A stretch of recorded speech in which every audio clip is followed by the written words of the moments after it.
ça. Bienvenue à tous, bienvenue sur MXE. Je suis Nat. Aujourd'hui, on va parler moto électrique et plus particulièrement Arctic Léopard avec la XE Pro S. Je suis en compagnie de Max. Je vais te laisser te présenter. C'est quoi ton profil de rider, ton rapport à l'électrique? Qu'est-ce que voilà, dis-nous tout. Eh ben, moi, du coup, c'est Max. Je roule en moto depuis très très longtemps. J'ai commencé en thermique, du coup, avec du motocross et pendant de nombreuses années. Et comme toute personne qui fait du motocross, on a eu des petites pit bikes pour faire les zouaves avec les copains. Et on en est venu à se dire que ce serait bien de trouver de l'élec pour éviter d'embêter les voisins. Et c'est pour ça qu'on était tombé sur la Lightbee il y a un peu plus de 5 ans.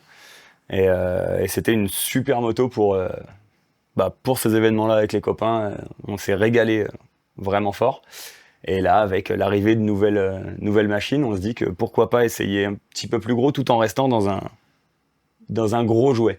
Pas vraiment une moto, pas vraiment un vélo. Déjà pour démarrer rapidement, MXE c'est quoi? C'est une nouvelle structure là qu'on vient de monter avec des associés où on distribue et on vend du matériel justement pour les motos électriques, que ce soit ce qu'on voit derrière, du contrôleur VTB, des moteurs. On a toute la gamme Airfloxa, donc on est distributeur exclusif Airfloxa. Donc les fourches et amortisseurs pour tout ce qui est moto électrique sur un Lightbee, Talaria MX3, MX4, MX5, e-ride, et un jour peut-être, on espère, on est en train de tanner la marque pour qu'ils nous les sortent, des fourches pour la Arctic. Après, plus précisément par rapport à Arctic Léopard, on a eu un droit de vente de ces motos sur le territoire français. Donc c'est pour ça qu'on vous la présente aujourd'hui. Nous, ça fait quelques mois déjà on l'a bien testé. Et il est temps aujourd'hui d'en parler. On va pas se mentir, la Lightbee, ça a été la moto la plus répandue, c'est la plus populaire. Donc elle va servir un petit peu de point de comparaison. Elle va servir de point de référence. On va s'atteler à vous présenter la machine, tout simplement. Pour le moment, il y a juste un kit déco. Un guidon, et ça, je pense que tout rider qui se respecte, de toute façon, il va adapter son poste de pilotage à sa machine, et voilà, non pas que le guidon d'origine soit mauvais, mais bon, on a tous besoin d'adapter et de retrouver un peu des sensations qu'on connaît déjà par le passé. On a changé le pneu avant, c'était prévu de changer le pneu arrière aussi, pareil, puisqu'il arrive d'origine, on est en pneu trial mixte un peu, qui pareil est pas mauvais, mais bon, c'était le moment de changer. D'avoir un train avant un peu plus précis. Exactement. Donc déjà, on a récupéré énormément de précision sur le train avant, effectivement. Et puis bon, le pneu arrière, il va arriver. Donc là, on est en Geomax MX33. Il y aura le même à l'arrière, tout simplement. On est sur une moto de 75 kg, pesée, je dis bien, parce qu'on a vu des specs. 71, des 78. C'est ça. Donc on l'a pesé, malgré le fait qu'on ait changé le pneu avant. En fait, avant de changer le pneu, moi j'avais pesé le pneu d'origine et celui-ci qui font exactement le même poids. Donc c'est pas du tout ça qui va changer quoi que ce soit. À savoir qu'on est sur une version off-road de la moto. Donc quand la version homologuée sera disponible, le poids sera peut-être différent. On en quelques kilos de plus pour le support de plaque, le feu arrière. Exactement. Donc on est sur un poids de 75 kg et sur la Lightbee du coup. Sur la Lightbee, on était à 56 kg. Ouais. C'est ça. 56 kg. Après, au niveau de l'empattement, donc entre les deux roues, là, on est à 1m30, 1300 mm. Contre 250 pour la Lightbee 1250 km25. Alors 1260. Donc en gros, on a un plus 4 cm là-dessus. 4 cm de plus d'empattement. Au niveau de la hauteur de selle, on est sur 830 mm sur l'Arctic Léopard. On compte 810 sur la Suron. Exactement. Au niveau puissance, c'est là qu'on va commencer à creuser un peu l'écart. Là, on est sur une puissance de 20 kW. Contre 8 pour la dernière Lightbee. Pour les dernières. Ce qui se traduit forcément directement par un couple à la roue sur la Arctic de 600 Nm. Contre 240 Nm pour la Suron. Là où elle partage les mêmes caractéristiques aujourd'hui, c'est au niveau des tailles de roues. Donc on est sur du 19 pouces à l'avant et du 18 pouces à l'arrière. Exactement pareil la même chose. La nouvelle Suron, encore une fois, que la dernière. Les anciennes étaient en 19-19. On va faire un petit focus quand même sur les diamètres, enfin la taille des moyeux. Ouais. Et les diamètres de rayons, parce que c'est franchement chouette. En fait, on est déjà costaud, ouais, c'est carrément plus costaud. Et puis franchement, les moyeux, ils ont de la gueule, quoi. C'est hyper robuste, ça. vu ce qu'on lui a mis sur la tronche. Donc, il faut savoir qu'on a déjà fait 800 km à peu près avec la moto. Dans ces eaux-là. Bon, à peu près, il n'y a pas un rayon qui a bougé. Franchement, Non, c'est assez costaud et en montagne, on l'a amené dans des endroits un petit peu cassants. Et... ouais. Pour le moment, ça a plutôt bien réagi, ça n'a pas bougé. Alors, on est sur une fourche de 200 mm de débattement. C'est une KKE double ressort avec des fourreaux de 46 mm, plongeur 37 mm. Globalement assez rigide, hein, on va pas se mentir. C'est pas du tout les mêmes KKE que fut un temps étaient montés sur les lights. Ouais. On sent que c'est plus fat, quoi, c'est plus costaud. Je la trouve soft, mais quand même bien efficace. Donc j'attends de voir les. Bah, efficace en enduro. Ouais. En fait, oui, elle est assez molle, elle est assez souple. Donc en enduro, ça absorbe, ça mange, Ouais, mais ça absorbe tout, quoi. comme ils le verront plus tard, même en mettant dans la tronche, j'ai pas tapé la butée, quoi. Non, c'est vrai. Je suis pas allé l'écraser vraiment au fond, alors que on s'est quand même bien amusé. Et j'attends de voir juste avec peut-être un ressort plus rigide. Par contre, l'amortisseur, lui, il est commun à tout ce qu'on connaît sur les motos électriques, puisque c'est un amortisseur pareil, 200 mm de débattement, avec exactement les mêmes anthrax que sur une Lightbee, une Talaria ou une E-Ride ou toutes ces bécanes. Donc on peut monter grosso modo ce qu'on veut. Et ça, c'est plutôt cool. Ouais. C'est plutôt cool. Et cet amortisseur d'origine, il est globalement, il fait le taf en fait, comme la fourche, c'est-à-dire que c'est ni mauvais ni excellent. C'est correct, c'est ok par rapport à la taille et au poids de la moto. Après, on peut toujours aller plus loin, mais en tout cas, il fait le boulot, quoi. Ouais, ça sera comme pour la Light où l'amortisseur d'origine faisait le boulot. C'était surtout sur la longévité où on finissait par le claquer. À voir si celui-là a eu des modifs ou pas. Pour le freinage, sur l'article Léopard, donc la X-Pro, on est sur des étriers radio plus gros que ceux qu'on a d'origine sur une Lightbee, par exemple, ou une Talaria, etc. On est d'origine sur des disques de 220 avant-arrière, et avec des étriers, des mètres cylindres beaucoup plus costauds, enfin beaucoup plus gros du moins, en dot. Ça freine quand même plutôt bien. Ouais, avec du banjo moto, tu vois, c'est vrai que les Duritz, pour le coup, ça n'a vraiment rien à voir, quoi. Bah, ça fait vraiment moto, là. Pour le coup, on n'est plus sur un vélo. Ça respire la solidité, la qualité et la fiabilité, surtout. Honnêtement, quand on voit ça par rapport au petit banjo vélo... Ça tient, mais pour une machine qui fait plus de 70 kg, c'est vrai que je pense que c'est nécessaire de surdimensionner un petit peu les freins comme ils l'ont fait d'origine. Et vous allez le voir à la taille des plaquettes. On les a mis côte à côte entre une Lightbee et une Arctic Léopard. C'est très parlant. Il n'y a pas photo. Vous allez vite comprendre que ça mord quand même mieux qu'une Lightbee d'origine. Largement mieux.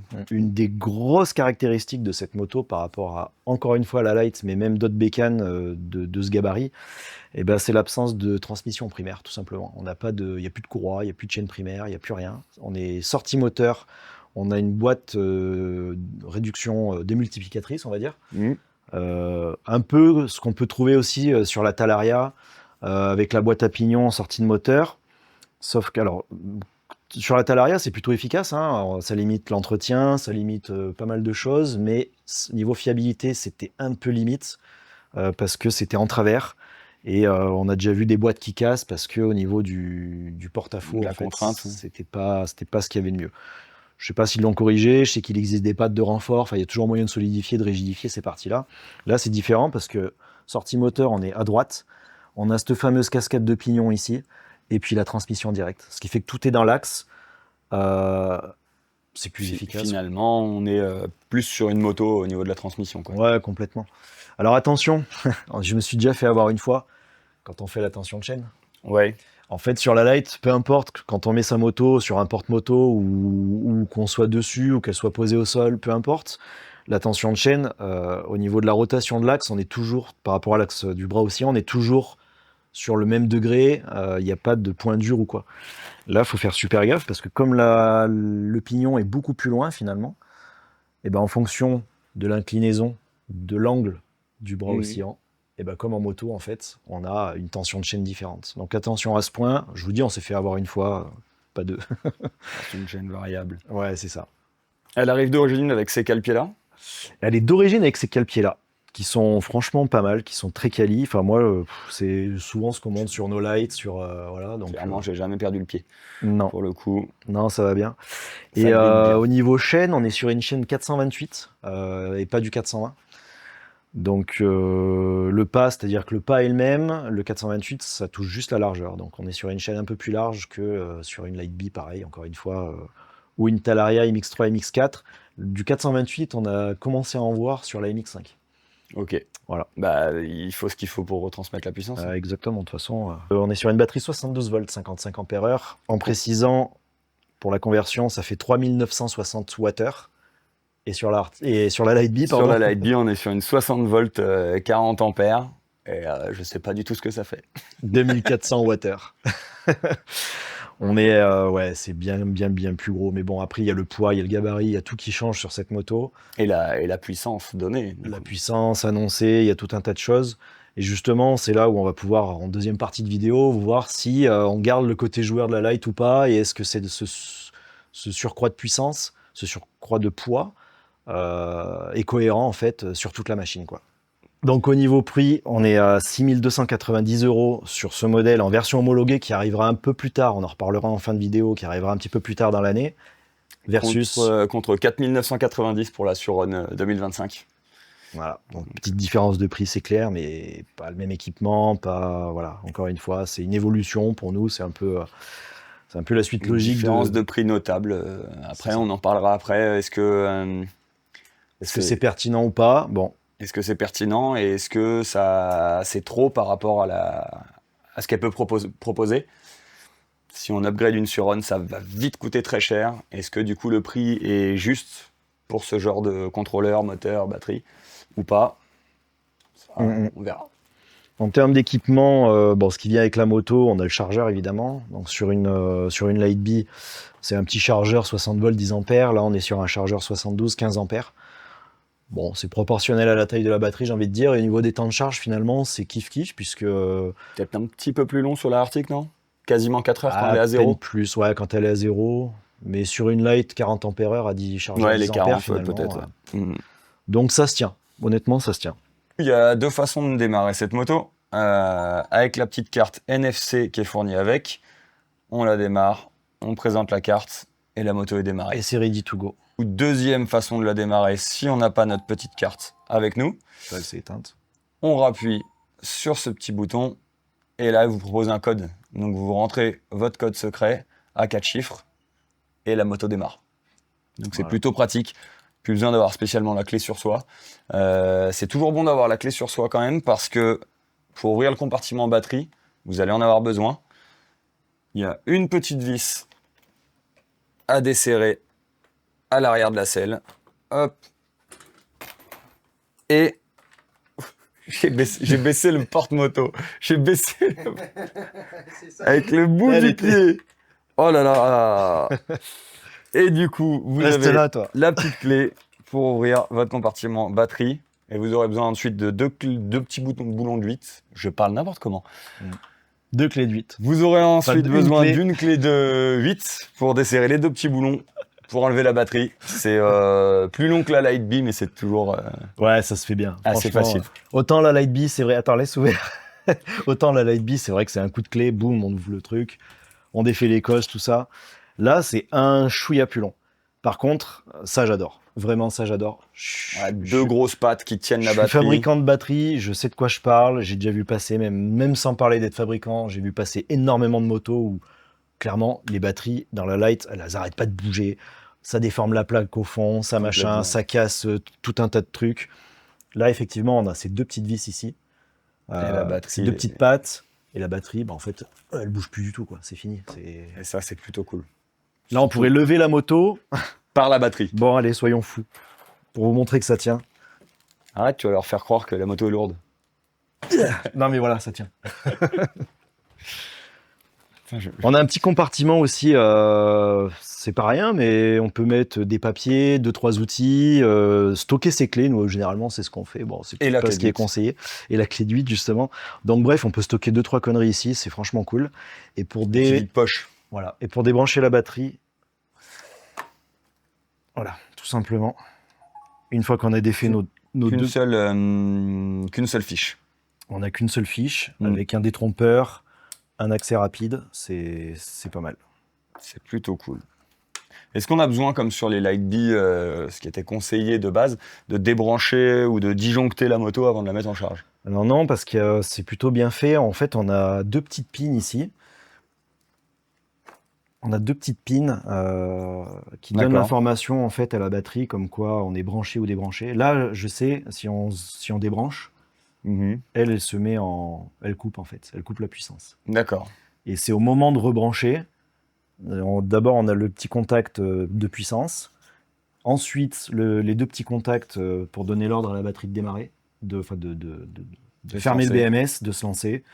Et on envoie la sauce. Donc du coup, bah, on peut brancher et débrancher comme ça à la volée, il n'y a aucun problème, c'est prévu pour. Ok.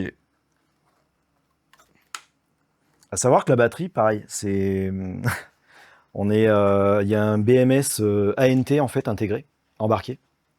Généralement, c'est ce qu'on trouve sur les batteries custom, comme on peut monter, comme on peut voir un peu partout sur le marché.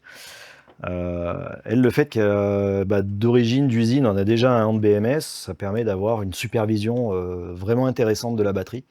Au niveau de la chauffe éventuelle, au niveau des cycles, on a tout un tableau de bord où si on a un problème sur la batterie, on peut voir tout de suite ce qui se passe. On a les tensions, les VDIF en fait entre chaque cellule. Bref, tout ce qu'on peut retrouver sur une batterie custom, on l'a pareil d'origine sur la batterie du Donc en fait, constructeur. on a tout simplement un visu beaucoup plus simple des problèmes qu'on pourrait avoir Oui, bah oui, clairement. que sur Sur une Lightbee, on est à l'aveugle. Bah, on a des codes erreurs sur le compteur, mais du coup, on sait jamais trop à quoi ça correspond. Et là, du coup, tu peux directement communiquer avec ton contrôleur et avec ton BMS pour C'est savoir ça. Avec une ce qui appli peut dédiée, clocher. on se connecte en Bluetooth et encore une fois, on a accès à toute la supervision de la batterie. Et Et je trouve ça rassurant et même en cas de vente plus tard, pour rassurer un potentiel acheteur sur l'état de la batterie. sur l'état de la batterie, sur le nombre de cycles réels qu'a la batterie. Mm. Bon, bah voilà, on a toutes les infos en fait. Et on a aussi sur l'article, du coup, la possibilité de faire ses propres maps, de régler un petit peu la moto comme on veut. Si Ben j'ai bien complètement, compris. c'est ça exactement. Tout à l'heure, tu montrais donc le petit bouton M pour allumer et éteindre la moto. Mm. Et on a deux petites touches haut et bas pour changer de carto en fait. Donc de base, on a 4 cartographies, 4 maps, Ok. qui vont de grosso modo 6 à 20 kW. Et en plus de ça, on a la possibilité de se connecter au contrôleur pour affiner si besoin justement son ressenti, son feeling, sachant que Arctic a fait du super boulot parce que les contrôleurs, donc les Far Driver, moi je les connais particulièrement bien, c'est des contrôleurs que je monte déjà depuis un petit moment sur les lights, donc testé et approuvé. Et quand j'ai reçu la Arctic, forcément un des premiers trucs qui m'a titillé, c'était d'aller voir un peu ce qu'avait fait Arctic au niveau prog et carto. Et franchement, de base, ils ont fait du super boulot. Après, bon, j'ai pas pu m'empêcher, moi, de refaire des petits Mettre ajustements à sa pour sauce. moi. J'ai notamment changé 2-3 trucs sur la régène et sur la puissance à mi et haute vitesse. Ok. Mais sinon, non, c'est du super taf. Et encore une fois, de 1 à 4, les maps, de 6 à 20 kW en puissance. Ok. Mais du coup, ça veut dire que demain, tu achètes cette moto pour ton fils pour qu'il aille au collège, tu peux très bien lui faire des cartos qui dépassent pas 5 kilos. C'est ça. Sachant, encore une fois, qu'on est sur un modèle off-road. Là, elle est full. Ouais, La version L1E homologuée, elle arrivera, bon ça c'est la loi, c'est comme ça, c'est les versions équivalent 50 cm3, elle sera bridée à 45 km/h. Et on ne sait pas encore, mais certainement que la puissance sera légèrement bridée. Ok.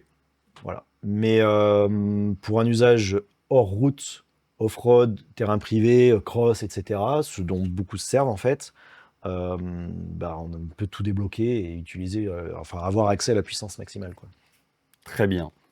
Bon, on a essayé de vous parler un peu des caractéristiques du mieux qu'on a pu. On a certainement oublié des choses, mais dans tous les cas, ça reste un modèle un peu de pré-série, c'est une off-road. Il y aura la version L1, on reviendra dessus dans tous les cas. Puis si au vous avez moment des venu. questions et des sujets qu'on n'a pas abordés, vous pouvez lui écrire sur MXE, il n'y a pas de souci, il vous Voilà, sans répondra. AMP, vous retrouverez dans les liens, dans la description, tous les liens, les contacts, les liens de la moto, le lien vers MXE, etc. On va maintenant parler un peu plus du ressenti guidon en main. Ouais, complètement. C'est le plus intéressant. Il y a quelque chose qui va faire peur, je pense, aux gens, c'est le poids Ouais. qui est annoncé. Qui, pour être honnête, moi, m'a pas du tout choqué. On va le sentir si on fait une demi-heure avec la Léopard et qu'on revient sur une Light B. On va sentir une différence, mais sur le ressenti de ride, ça m'a pas du tout dérangé. Non. En 2 minutes, on prend la machine en main. Après, le poids est quand même justifié. Hein. Quand on roule, on sent une rigidité bien plus... C'est bien plus rigide que la Light B. Ça bouge moins, l'arrière est bien plus ancré au sol. Ça s'explique aussi par des choses toutes simples. Hein, mais la taille des pièces, les basculeurs, ils sont bien plus costauds. On a des gros roulements dessus comparé à ceux qu'on peut avoir sur une Light. Donc ça justifie un petit peu le poids. Le bras oscillant aussi qui est beaucoup plus rigide. Ouais, complètement. En fait, c'est comme si, encore une fois, si on devait rester sur le comparatif Light B, c'est comme si on avait une Light B bodybuildée.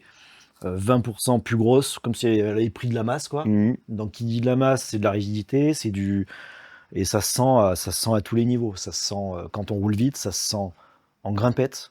Les 4 cm de plus au niveau du bras oscillant, bah, c'est une stabilité de fou. C'est mortel, quoi. Franchement, c'est le truc qui, moi, personnellement, le plus bluffé. J'ai une Light B à 23 kW qui marche très fort, qui est toute préparée. Je passe pas aussi fort qu'avec ça, clairement. Ouais, c'est plus stable dans tous les cas, ça se sent. C'est un petit peu plus large aussi. Quand on monte dessus, on sent que la moto est un petit peu plus large. La hauteur, ça se sent pas des masses. Je suis pas très grand. La Light B m'a jamais dérangé. J'ai pas mis de rehausse, mais par contre, je me suis pas senti trop court sur la Arctic Léopard. Et à côté de ça, des collègues, parce qu'on était plusieurs à essayer la moto. Ouais, bien sûr. Des collègues qui, eux, ont des rehausses sur la Light ou n'en ont pas, mais se sentent un peu trop crapaud, étaient plus à l'aise sur la Arctic, qui est du coup de base un petit peu plus grande. Donc ça, c'est, je trouve, un bel avantage. Ouais. Peut-être pas pour les très très petits gabarits, mais pour la majorité des gens, je pense que la hauteur de selle est un petit peu plus adaptée aux adultes quand on fait un peu les zouaves. C'est ça. La seule chose qu'on a dû corriger, par contre, c'est le guidon. Par rapport au Rise, qui était un peu bas, et surtout, il manquait un petit peu de largeur. Ouais. Alors, on va pas se mentir, il manquait un petit peu de largeur, il était un peu étroit. Bon, voilà, on a pris un Warp qu'on connaît, que beaucoup connaissent, avec une position finalement un peu plus élargie, avec un cintre qu'on connaît, qu'on a l'habitude d'avoir. Donc voilà, c'est juste pour retrouver ses repères. Le grip passe bien, malgré les 20 kilos. Bah, après, c'est sûr que si on est dans le gras, les 20 kilos, ils vont pas passer. Ouais. Mais en jouant avec les maps, on arrive vraiment à passer partout, sans trop de problèmes.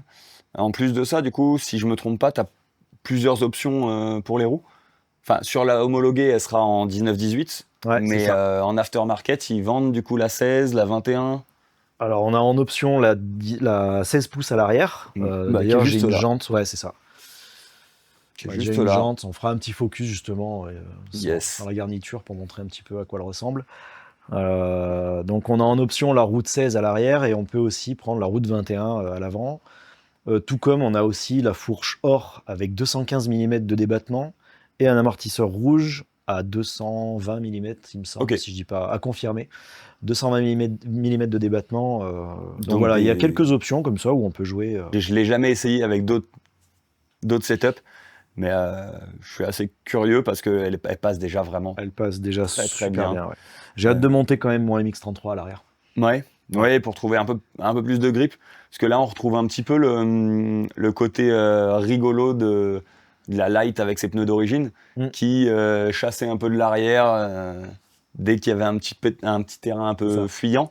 C'est marrant, c'est joueur, mais pas efficace. Le truc, c'est que quand on colle la dernière map et qu'on est à 20 kg, ça drift sur 50 mètres. Faut vraiment bien charger l'arrière pour que ça avance, quoi.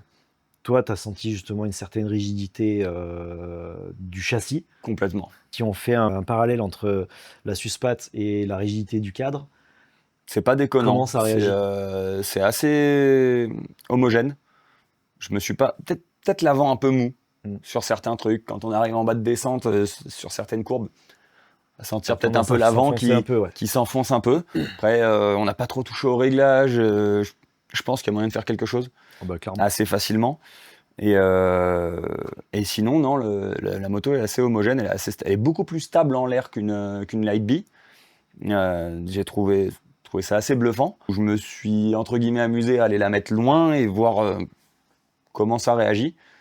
et ça claque beaucoup moins que la light. C'est quand même, on se sent sur une petite moto, plus Ouais, sur un c'est vélo. ça. On est plus sur une petite moto qu'un gros vélo motorisé en fait. Exactement, T'as volontairement gardé une light, light en fait. complètement. T'as pas mis de grosse batterie, pas changé de contrôleur. Non. T'as surtout amélioré la partie cycle en fait. Exactement, j'ai une Fox 40 dessus, Ouais. des Hope et un Airfloxa à l'arrière, ouais. Ok. qui d'ailleurs fait super bien le boulot. Parce que je voulais vraiment garder ce côté Machine légère. très très léger. Eh J'ai pas de phare, j'ai pas de clignot, j'ai pas de commodo, j'ai le strict minimum. Parce que je voulais vraiment faire une machine le plus léger possible, d'où son nom le Light Bee, parce que pour moi je pense que c'est l'ADN de cette moto. C'est ça. Et c'est sûr que pour quelqu'un qui veut rouler ça, quelque chose de très léger, très light, la Suron est folle. Après, si les gens veulent commencer à mettre 12 kilos, 15 kilos, Aujourd'hui, la question se pose, c'est plus trop pertinent, quoi. Quand on a des machines, pour moi, c'est des machines, là, ce qui arrive, c'est des machines 2.0, quoi. C'est que ce soit l'Arctic, que ce soit les Ride, que ce soit toutes ces machines qui arrivent, déjà full upgrade. Est-ce que c'est pertinent aujourd'hui de balancer entre 5 et 8 000 balles d'upgrade sur une Light pour arriver à un résultat quasi similaire à ça? Bon, je suis la pas sûr. question se pose, voilà. Et par contre, ceux qui visent de la performance, de la puissance, parce qu'on va pas se mentir, ça marche fort. 20 kilos, Ça marche fort et pour un prix, du coup, comme on dit, c'est quoi? C'est 1500 Il y a- euros plus cher que. Un peu moins de il y a 1500 1300 euros. € d'écart entre les deux machines. C'est même pas le prix d'une batterie. Même pas. Donc, comment tu fais? C'est le prix c'est le prix du contrôleur. Voilà. Pour une machine déjà clé en main, prête à rouler fort. Même en map 1, moi j'ai vachement rigolé avec. Ouais. Mais c'est ce que j'ai. En fait, quand Je j'ai essayé m'ennuie. cette moto, j'ai voulu voir si je perdais la banane sous le casque, quelles que soient les maps. Du coup, tu la perds certainement sur la map 3-4. Quand tu gazes vraiment fort, tu commences à te concentrer parce que ça va vite. Ça va très très vite. Ça va très vite. Mais le plaisir du ride, je l'ai retrouvé exactement pareil qu'avec la Light Bee. Et ton frangin pareil, puisqu'on a fait une session, voilà, j'allais y C'est venir ça. parce que on a fait 2 sessions ride aux Deux Alpes, donc avec toi Max, et puis en fait, on va pas se mentir, t'as tellement kiffé, t'as dit putain, faut que les copains ils essayent Complètement. du C2R, donc j'y suis retourné. Et ton frère, tes potes, tous ceux qui roulent en light avec toi l'ont testé aussi, et ils Complètement. ont été tous assez bluffés finalement par l'efficacité de la machine. Ils étaient tous très sceptiques. Ouais. Eh oui, c'est normal. Parce on est quasiment tous à avoir essayé des ultras, qu'on a trouvé peut-être un peu trop haute, trop longue, trop moto, plus assez jouet. Et du coup, ils étaient assez sceptiques. Et on est parti avec la moto. On a fait quoi? 1 heure pour descendre notre montagne. Dans cette heure de temps, tout le monde l'a essayé. Arrivé en bas, ils étaient tous unanimes sur le fait que c'est aussi fun qu'une Suron. Exactement, c'est ça. C'est aussi fun. Et les 3/4, du coup, au bout d'1 heure de ride, étaient en train de faire des plans de comment revendre leur Suron pour passer sur une Arctic. Il y en a un qui l'a vendu le lendemain d'ailleurs. Il y en a un qui l'a vendu le lendemain, exactement. Il a mis l'annonce sur le Bon Coin le soir même. Le lendemain, la moto est partie. Et du coup, il est en précommande pour une Arctic. C'est ça. Au niveau autonomie, du coup, alors on a une grosse batterie, on a un petit surpoids. Clairement, en fait, bon, de toute façon, tu connais la réponse. Moi, je connais la réponse. On a les collègues du coup qui ont des Suron préparés. Dans le lot, il y a quelques des grosses Light Bee avec des grosses batteries. Bon, au final, il y a un peu plus d'endurance. Enfin, cette batterie est encore un peu plus endurante finalement. Complètement. Avec du coup une puissance qu'on arrive à avoir sur tous les terrains parce qu'elle est développée pour avoir cette puissance.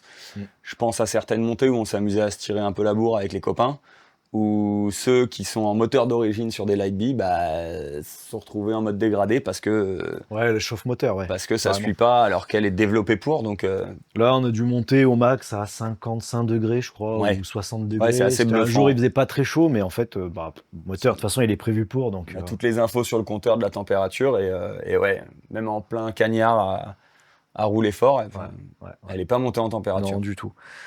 Et du coup, concrètement, alors moi, j'ai déjà roulé un peu en mode débile, on va dire. Je prends des guillemets, sur un chemin de 4x4 à fond. C'est pas du tout ce que j'aime faire, mais je voulais justement, quand je l'ai testé, que je voulais voir un petit peu dans différentes circonstances, dans différentes situations, l'autonomie, ce qu'elle valait. Mhm. J'ai pas fait moins de 50 bornes. Mais vraiment, c'est comme si je prenais l'autoroute et que j'étais à fond, quoi. D'accord. C'est pas du tout fait pour. Ouais.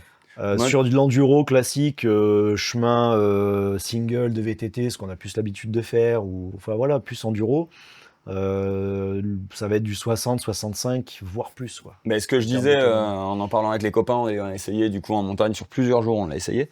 Je pense qu'en map 1, donc l'équivalent d'une surrun, je pense qu'on peut taper les 100 km de sortie.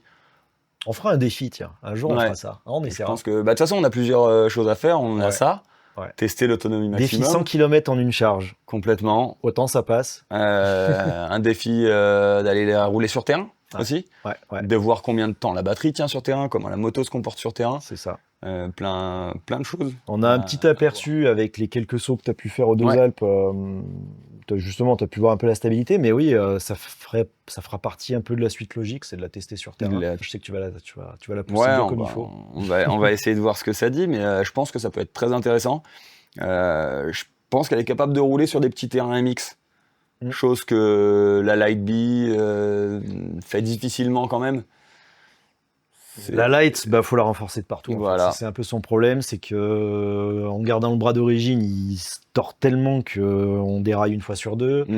C'est pas efficace parce que ça manque d'empattement et du coup, soit ça drift, soit ça lève tout le temps. Enfin bon, niveau efficacité, on a vu mieux. Il faut tout renforcer. Donc là, en la gardant le plus stock possible, parce qu'encore une fois, hormis le guidon, le kit déco, les pneus, bon, voilà, on va pas y toucher plus que ça. C'est comme ça qu'elle sera testée sur terrain. C'est comme ça qu'on va la tester sur terrain et qu'on va voir un peu ce qu'elle vaut, quoi. Complètement. Qu'est-ce qu'on peut dire? Qu'est-ce que tu pourrais lui trouver comme défaut? Alors, justement, bonne question, parce que tout n'est pas parfait.